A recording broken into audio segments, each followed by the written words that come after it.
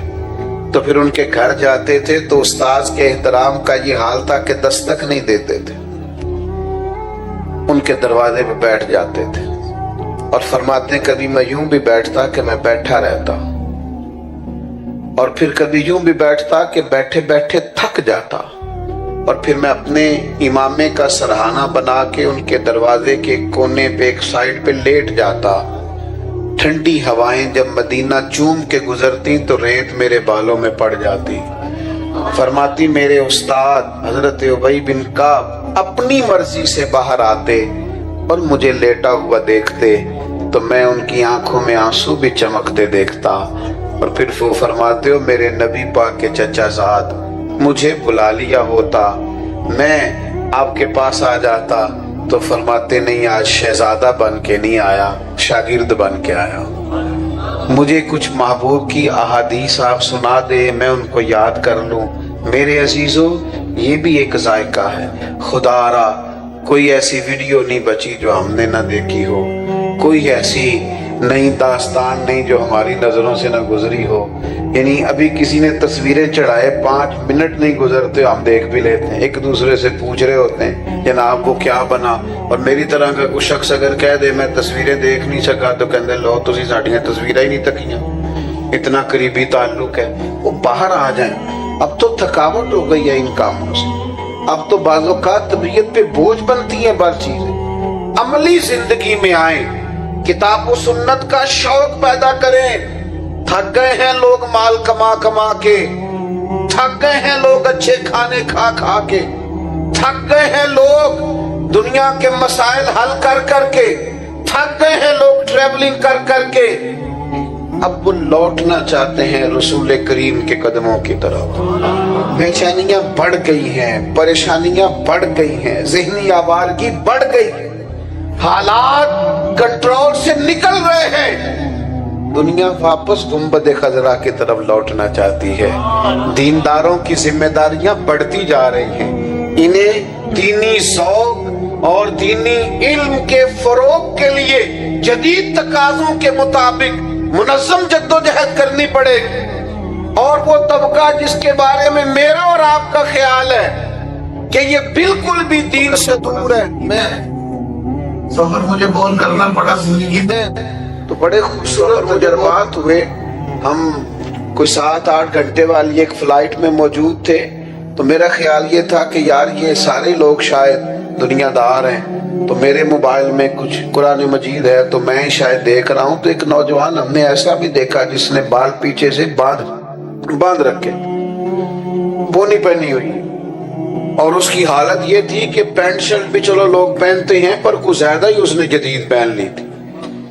تو وہ بعض لوگ ہنس بھی رہے تھے، اور اللہ تعالیٰ مجھے معاف کرے میں بھی پڑھتے پڑھتے تھوڑا سا مسکرایا، لیکن پھر بعد میں ڈھیر سارے لوگوں نے میری طرح سجدہ صاف کیا جب وہ بظاہر فیشن میں لدا ہوا نوجوان اور ساتھ والی سیٹ پر بیٹھتے ہی سیٹ بیلٹ باندھتے ہی جب اس نے اپنی فائلوں کے اندر سے قرآن مجید نکالا، اس نے پڑھنا شروع کیا، تو میں بھی کہہ رہا تھا نہیں بھئی یہ اجارہ داری کوئی نہیں، یہ کسی کے گھر کی لونڈی کوئی نہیں، یہ توفیق ہے، وہ کریم جس کو چاہتا ہے عطا فرما دیا کرتا۔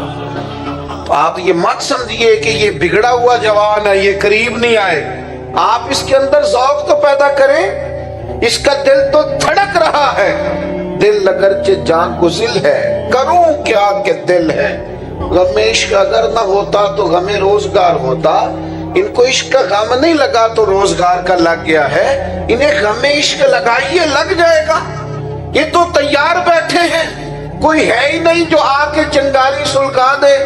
مجھ سے ناراض نہ ہوئیے گا، میں کہہ چکا ہوں اختلاف حسن ہوتا ہے، لیکن وہ جو ہمارے پاس آئے بیٹھے ہیں وہ دین سیکھنے آئے، ہمارے آپ سے اختلاف سننے نہیں آئے، وہ ہم سے یہ پوچھنے نہیں آئے کہ میاں وہاں کیا ہوا اور وہاں آپ گئے تھے تو وہاں کیا ہوا، وہ کہتے ہیں یار یہ جھگڑے تو باہر بھی ہم چھوڑ کے آئے اور یہی ساری باتیں ہمیں یہاں لگ گئی۔ تو یہ ذائقہ تمام مسائل کا حل یہ ہے کہ آپ نبی پاک علیہ السلام کے دین کے فروغ کے لیے، کتاب و سنت کی ترویج کے لیے، حضرت بقی الدین ابن مخلد کہتے ہیں میں اپنے ماموں کے پاس پڑھتا تھا، اور میری طلب حدیث پاک میں اتنی زیادہ تھی کہ میرے ماموں مجھے کہنے لگے پتر تو بغداد چلا جا امام احمد بن حنبل کے پاس، میں تیرا ذوق نہیں پورا کر سکتا۔ فرماتے میں دریا پہ بیٹھا آنے کے لیے تو رستے میں طوفان آ گیا، وہ میں بچھڑا قافلے سے تو ایک جزیرے پہ چلا گیا، 1 مہینہ بغیر کھائے پیے گزارا، پھر کوئی سہارا ملا تو بغداد پہنچے۔ جو بغداد آئے تو پتہ چلا کہ امام احمد بن حنبل پر تو بادشاہ نے بڑی سختی کر دی ہے، گھر میں نظر بند کر دیا ہے۔ میں نے کچھ لوگوں سے پوچھا چلو مجھے شیخ کے گھر کا رستہ ہی کوئی بتا دے، ان کا سختی بڑی ہے، اشارہ بھی نہیں کر سکتے، کرفیو نافذ ہے۔ شیخ فرماتے ہیں ایک شخص کی میں نے منت کی، کہنے لگا انگلی کا اشارہ نہیں آنکھ کا اشارہ کروں گا، یہ گھر ہے امام احمد بن حنبل۔ کہتے ہیں وہ گھر دکھا کے چلے گئے، میرے پھٹے ہوئے کپڑے، کئی دنوں کا سفر، کبھی کھانا ملتا کبھی نہ ملتا۔ میں نے سوچا دروازے تک کیسے جاؤں، ارد گرد تو پولیس کھڑی ہے۔ پھر میں نے ایک تجویز سوچی، کپڑے پھاڑ لیے، ٹوپی اتار لی، مانگنے والا کاسا گلے میں ڈال لیا، تینوں لب دے آپ گواچے، سانو اپنی خبر نہ کوئی، ساتھوں تے پارے نے ککھ گلیاں دے، ہن تے آخ دے لوگ شدائی، ننگ نموس دا ساڑ کے چولا، گل پہنے تاج گدائی، سجنا اسی اپنا آپ گوایا تاں یار نے چاہتی پائی۔ فرماتے میں ایک ایک دروازے مانگنے لگا، سجنا یار منون دی خاطر اساں کی پیس بٹائے۔ فرماتے مانگتے مانگتے امام احمد بن حنبل کا دروازہ آیا اور میں نے صدا لگائی، فقیر ہوں دور سے آیا ہوں، کو مہربانی ہو جائے۔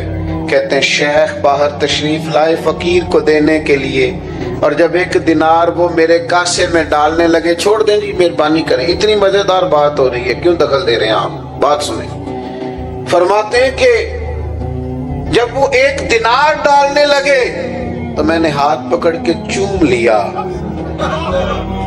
اور پھر میرے آنسو جو بہے تو میں نے کہا میں وہ والا فقیر نہیں جو پیسے لینے آیا ہوں، میرے پھٹے ہوئے کپڑے دیکھیں، میں روز فقیر بن کے آیا کروں گا، آپ محمد عربی کی چند حدیثیں سنا دیا کر۔ کہتے ہیں امام صاحب نے بھی نظر اٹھا کے دیکھا، طالب علموں، کچھ طالب علم بھی ایسے ہوتے ہیں جو استاد کا دل کرنے لگتا ہے میں تیاری کر کے آؤں، یہ مجھ سے سوال پوچھتا ہے۔ کچھ طلباء بھی ایسے ہوتے ہیں جن کی وجہ سے نا تھوڑا دل کرتا ہے کلاس میں بیٹھنے کو۔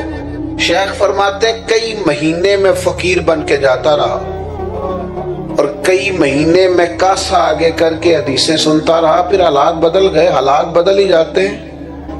ہاں حالات کے سہم میں ہوئے لوگوں کو بتا دو، حالات بدل جاتے ہیں، ایک جیسے نہیں رہتے۔ فرماتے ہیں بدل گئے حالات، حکومت بدل گئی، نیا بادشاہ آیا تو اس نے مدرسہ بڑا بنا کے دیا۔ کہتے ہیں شیخ مسند تدریس پہ جلوہ فکن ہوئے تو ہم نے بھی کپڑے بدل لیے۔ فرماتے امامہ بھانج کے میں بیٹھا تو طلبہ آ گئے تھے، اگلی صفوں میں رش تھا، تو ہم تو تھے نا فقیر لوگ، ہمیں تو چاہ بھی نہیں تھا آگے آنے کا۔ فرماتے میں پچھلی صف میں بیٹھا تو امام احمد بن حنبل کی نظر پڑی، پہلی نظریں لوٹ لے ماہی تیرے ہار شنگارا۔ فرماتے ہیں وہ نظر پڑی تو پھر امام صاحب روئے، اور پھر اپنی نشست پہ کھڑے ہوئے، اور پھر فرمایا رستہ دو نا اسے، آگے آنے دو۔ فرماتے میں آگے آیا تو شیخ نے سینے سے لگایا، فرمانے لگے طلباء کو میں نے بھی بڑا پڑھایا ہے پر جیسے تو نے پڑھایا نا، یہ انداز بھی کم ہی کسی کا ملے گا۔ یہ چسکا لگاؤ حضور کی حدیث پاک کا، یہ چسکا لگاؤ تفسیر قرآن جاننے کا، یہ چسکا لگاؤ مسائل فقہ سیکھنے کا، یہ لگ جائے گا۔ آپ لگا کے دیکھو، یہ بھی اتنا خوبصورت نشہ ہے کہ آپ بڑے سارے کام بھول جائیں گے، یہ رنگ پیدا کرے۔ آپ اور میں جس آستانہ پہ حاضر ہیں، یہاں کا مزاج علمی ہے۔ میں تو حضرت صاحب قبلہ بڑے مہربان ہیں، حکم دے دیتے ہیں، اور بہت ساری جگہوں پہ جانے سے معذرت کرتے ہیں، اور کچھ جگہوں پہ جانے کو سعادت سمجھتے ہیں، تو حاضر ہوتے ہیں آپ کے ارشاد پر۔ ورنہ یہاں کمی نہیں ہے ماشاءاللہ. اس آستانے سے فیض پانے والے بڑے خطبا، واعظین، مبلغین، مناظرین، یہ تو ہر معاملے میں خود کفیل ہیں. مولانا ماشاءاللہ ویس مرتضیٰ صاحب تشریف فرمائے. یہاں تو ایک سلسلہ ہے فیض کا. بس یہاں کے متعلقین کی ذمہ داری یہ ہے کہ مزاج علمی پیدا کریں، طبیعت علمی پیدا کریں، ذوق علمی پیدا کریں، محبوب پاک کی باتوں کا ذائقہ اپنی طبیعت میں ٹھنڈک سمجھ کر اتاریں. پھر دیکھیں کس طرح بات آگے بڑھتی ہے. دعا کرتا ہوں تا ابد آستانہ یار رہے، آسرا ہے غریبوں کا تو برقرار رہے.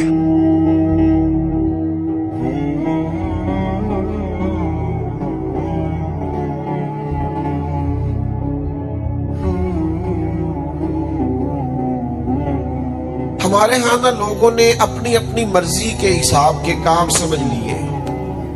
بہت سارے کام ہیں دنیا میں کرنے والے. ایک بڑا بنیادی کام دعوت خیر دینا بھی ہے. آپ نے کبھی دیکھا ہے کسی بلڈنگ میں، کسی گھر میں، کسی چوک میں آگ لگ جائے تو ارد گرد کے سارے پڑوسی دوڑ آتے ہیں، پائپ لے کر، پانی لے کر، کچھ لے کر. ان سے اگر آپ سوال کریں نا کہ میاں وہ آگ تو فلاں کے گھر میں لگی ہے، فلاں کی دکان پہ لگی ہے، فلاں کے کھیت میں لگی ہے، فلاں آدمی کی بلڈنگ اور مارکیٹ میں لگی ہے، تو آپ سارے کیوں پانی پہ دوڑ رہے ہیں اور سارے کیوں جدوجہد کر رہے ہیں؟ تو زبان حال سے ہر آدمی آپ کو جواب دے گا کہ جب آگ لگتی ہے نا تو وہ یہ تھوڑا دیکھتی ہے کہ گھر کس کا ہے. جب آگ لگتی ہے تو وہ یہ تھوڑا دیکھتی ہے دکان کس کی ہے. جب آگ پھیلتی ہے، اپنی لپیٹ میں لیتی ہے، تو یہ تھوڑا دیکھتی ہے کہ مارکیٹ کا مالک کون ہے. آگ آگ ہوتی ہے، آگ اندھی ہوتی ہے. اگر اسے بجھایا نہ جائے تو وہ تمیز نہیں کرتی، وہ فرق نہیں کرتی. جو اس کی لپیٹ میں آئے اسے اپنی لپیٹ میں لے لیتی ہے. سیلاب آ گیا، بند ٹوٹ گیا کسی دریا کا، کسی ندی نالے کا، کسی ایسی جگہ جس کا پانی آئے گا، فصلوں کو، آبادیوں کو، گھروں کو نقصان پہنچائے گا، تو سارے لوگ وہ بند باندھنے کے لیے دوڑ پڑتے. کوئی مٹی لا رہا ہے، کوئی ریت لا رہا ہے، کوئی حکومت کو اطلاع دے رہا ہے، کوئی کچھ کر رہا ہے، کوئی متعلقہ اداروں سے بات کر رہا ہے، سارے آ رہے ہیں. تو ان سے پوچھا جائے گا کہ میاں آپ کا تو گھر قریب ہے ہی نہیں، آپ کا تو کھیت ہی پاس نہیں، آپ تو دور وہ دوسرے تیسرے محلے میں رہتے ہیں. اس سے اگر متاثر ہوں گے بھی تو قریب والے گھر ہوں گے، قریب والا کھیت پانی سے متاثر ہوگا. تو آگ بجھانے والے اور سیلاب روکنے والے سب آپ کو یہی کہیں گے کہ جب سیلاب آتا ہے تو وہ یہ تھوڑی دیکھتا ہے گھر کس کا ہے، وہ یہ تھوڑی دیکھتا ہے کہ مکان کس کا ہے، وہ یہ تھوڑی دیکھتا ہے فصل کس کی ہے اور کچی ہے کہ پکی ہے. جب وہ آ جاتا ہے پھر وہ سب کچھ بہا کے لے جاتا ہے. بس آپ بات سمجھ گئے. میں مثال دے کے تھوڑا سا آپ کو اپنی بات سمجھانے کی طرف لے آیا. میرے بھائیوں یاد رکھنا، سب مل کے آگ بجھاتے، سارے مل کے سیلاب کیوں؟ وہ اس لیے کہ سب کو پتا ہوتا ہے اگر یہ روکا نہ گیا تو میرا گھر بھی اس کی لپیٹ میں آ سکتا ہے، میرا کھیت بھی آ سکتا ہے، میری دیوار بھی گر سکتی ہے. یہ دنیا میں جتنا برائیوں کا سیلاب آیا ہے، بے حیائی کا سیلاب آیا، مجھ سے ناراض نہ ہونا، میں بہت ساری شادیوں پہ جایا کرتا تھا. کم از کم مسلمانوں کے اندر اتنی تمیز باقی تھی کہ ایک طرف مرد بیٹھیں گے، ایک طرف عورتیں بیٹھیں گی اور بیچ میں پردہ لگایا جائے گا. یہ میں چند سالوں سے دیکھ رہا ہوں وہ پردہ بھی ہٹ گیا، وہ صورتحال بھی بدل گئی. ہم نے خود آگ لگائی ہے چمن میں اپنے، بے سبب گردش ایام کو الزام نہ دو. ہم نے خود نور کا ظلمت سے کیا ہے سودا، کر کے توہین سحر شام کو الزام نہ دو. اکبر الہ آبادی کہتے ہیں بے پردہ نظر آئیں کل مجھے چند بیبیاں، اکبر زمین میں غیرت قومی سے گڑ گیا. پوچھا جو آگے بڑھ کے ان سے کہ تمہارا پردہ کدھر گیا؟ کہنے لگی وہ عقلوں پہ مردوں کی پڑ گیا، وہ مردوں کی عقلوں پہ پڑ گیا. آہستہ آہستہ سب پیسے آئے نہیں، جدت آئی نہیں، مال آیا نہیں، عہدہ ملا نہیں، اور لوگ جدید ہوئے نہیں. تمیز ہی ختم ہو گئی ہے، خیال ہی نہیں رہا پردہ کس چیز کا نام ہے. وہ کسی فقیر نے کہا تھا میرا تو پوتا بازار سے ایک ٹافی لینے گیا تھا، چاکلیٹ لے کے آیا تھا، تو وہ چاکلیٹ جب تک با پردہ تھی مکھیوں سے بچی ہوئی تھی، اور جیسے ہی اس نے اس کے اوپر سے ریپر اتارا ہے تو مکھیوں نے حملہ کیا ہے، گندگی آ گئی. آپ کو پتا ہے جب تک حیا کی چادر لوگ اوڑے رکھتے ہیں وہ گندگی سے بچے رہتے، لیکن جیسے ہی وہ چادر ہٹ جاتی ہے، میں اس لیے تنقید نہیں کر سکتا کہ جتنی بھی بیاہوں میں شادیوں میں لوگ موجود ہوتے ہیں وہ غیر تو نہیں ہے، وہ ہمارے اپنے ہی ہیں، لیکن ہم سب تمیز بھول جائیں گے. سیلاب آ جائے گا گناہ کا. مجھ سے ناراض نہ ہونا، سیانا آدمی ہے، سمجھدار ہے، پڑھا لکھا ہے، اس کے بالوں میں چاندی آ گئی ہے، لیکن اپنے موبائل سے اگر وہ واہیات ویڈیو کسی کو بھیجتا ہے تو مجھے بتانا کہ میں سوچ اور ذوق کا ماتم نہ کروں. میں اس معاشرے کو معاشرہ کہوں یا انسانوں کا بے ہنگم ہجوم کہوں. کچھ لوگ کچھ ایسی گفتگو کر رہے ہوتے ہیں جو ان کی شخصیت سے میچ نہیں کر رہی ہوتی. ان کا قد بہت اونچا ہوتا ہے، ان کا سٹیٹس بہت بلند ہوتا ہے، ان سے بہت بزرگی والی بات کی توقع ہوتی ہے، لیکن وہ ایسی گفتگو کرتے ہیں. کرنا کیا ہے، کس طرف جانا ہے؟ میں چھوٹا سا خادم الدین کا، میرے پاس بڑی تعداد نوجوانوں کی آتی ہے، میں دن رات ڈیل کرتا ہوں. میں نے آج آپ سے کہا تھا تقریر نہیں کرنی، دل کی باتیں کرنی ہے. میں آپ کو اللہ کو حاضر ناظر جان کے کہتا ہوں میرا جوان برا نہیں ہے. داڑھی نہ بھی رکھی ہو نا، نماز پابندی سے خدا نہ خواستہ نہ بھی پڑھتا ہو، اور اس کا دینی حلیہ نہ بھی ہو، تو پھر بھی میں نے دیکھا ہے مدینے والے کا نام آئے تو اس کی آنکھوں میں چمک پیدا ہو جاتی، اس کی روح روشن ہو جاتی کہ میری ملت کا جوان برا تھوڑی تھا. لیکن جب چاروں جانب سوسائٹی میں ماحول ہی ایسا بنا دیا جائے، جب جدت کے نام پر اور دور کے تقاضوں کے نام پر بچوں کے ہاتھوں میں آگ کے انگارے دے کر انہیں کہا جائے کہ بیٹا نہ آپ نے اس کی تپش کے قریب جانا ہے اور نہ آپ نے جلنا ہے، پھر مجھے بتائیں قوم کیسے بچے گی؟ تو ہم نے کرنا کیا ہے؟ ہم نے کرنا یہ ہے کہ کسی ایک مبلغ کے ذمے نہیں لگانا، کسی ایک عالم کے ذمے، کسی ایک خطیب واعظ کے ذمے نہیں لگانا. جس طرح سارے مل کے آگ نہیں بجھاتے، ہم نے بھی سب نے مل کے دین کی تبلیغ کرنی ہے. جس طرح سارے مل کے سیلاب نہیں روکتے، بالکل اسی طرح سب نے مل کے، ہو سکتا ہے کسی سے ایک آدمی مشورہ کرتا ہو تو کسی سے 100 آدمی مشورہ کرتے ہو، تو کچھ نہ کچھ لوگوں میں تو ہم اثر رکھتے ہیں نا. اپنے حلقہ اثر میں ہر ایک نگہبان ہے، ہر ایک سے رعایا کے بارے میں پوچھا جائے گا، ہر ایک سے سوال ہوگا، تو تھوڑا تھوڑا کر کے جد و جہد کرنی شروع کریں. یہ کسی ایک آدمی کے بس کی بات نہیں رہی. میں سب جگہوں پہ نہیں جا سکتا، سب جگہوں پہ بات نہیں کر سکتا. یہ تو اب سب کو مل کے چلنا پڑے گا، اور مل کے چلیں گے تو اللہ فضل فرما دے گا.